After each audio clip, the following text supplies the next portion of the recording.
এইটা কৌশানীর আমাদের guest house. আমরা আজকে কৌশানীতে স্টে করব, তারপর কালকে নৈনিতালের উদ্দেশ্যে বেরোবো। আর এইটা হচ্ছে পুরো কৌশানী শহরটা, পুরো জোনাকির মতো লাগছে শহরটাকে।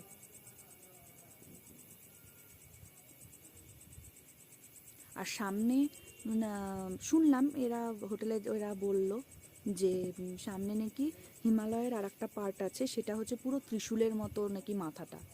দেখা যাক, সকাল হলে সেটা বোঝা যাবে, সকাল হলে সেই ভিডিওটা তুলব। পুরো এটা কৌশানী শহরটা।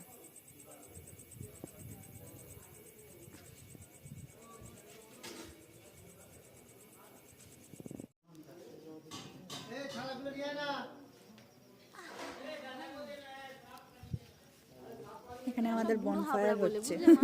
ইয়াংস্টার্সরা থাকলে পাপা